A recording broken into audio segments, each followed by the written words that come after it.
Well, welcome everyone. We are at episode 5 of Inspiring Stories, and today Cliff is going to talk to you about a kitchen table because we're entering a new season and we are truly, literally going to be entering a unique political season.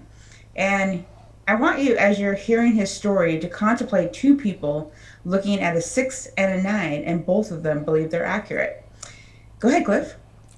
Thanks, April. I'd like to tell you a story about my when I was growing up. I grew up in an Italian Sicilian family, and one of the big things of an Italian Sicilian family is dinner time. And on top of that, my mom was an educator. She was a principal of a school in Buffalo, New York.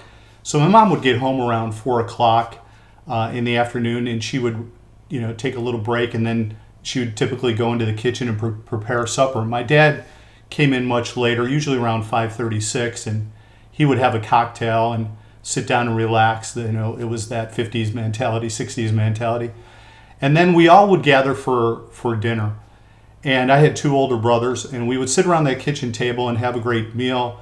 And my mom would start to ask us questions, typically about what was going on in the world today. And she would, like a lot of families do, she would go around the table and have everyone give their opinion on something or give their thoughts on something.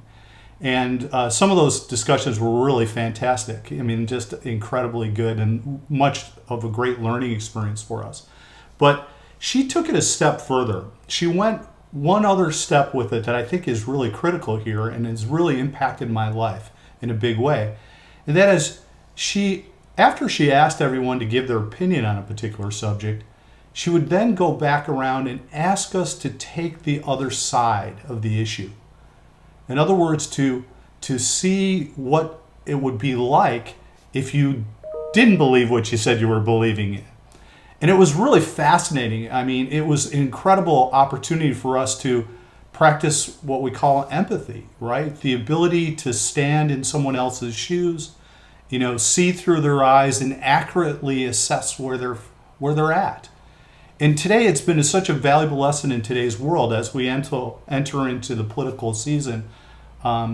This has been a great asset, I think, of mine, is to be able to fully try to understand what somebody is and the position they're taking, even though I may not believe that myself, right? I may not believe that myself.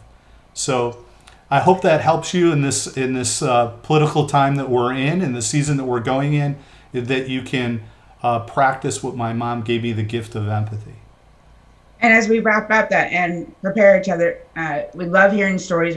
Love hearing perceptions, and it is the ability to say, if I was to believe what that person believes, as you shared and you did in college, you did so well, is to be able to communicate coming from that filter, coming from, if I'm looking at a 6, I actually accurately see a 6. If I'm looking at a 9, I accurately see a 9. If I'm looking at it from the other side, I I don't see what they're seeing until I go step in their shoes. And so we encourage everyone to share how they can step in somebody else's shoes. Thanks for joining us, everyone. We'll see you next time. Thanks, April.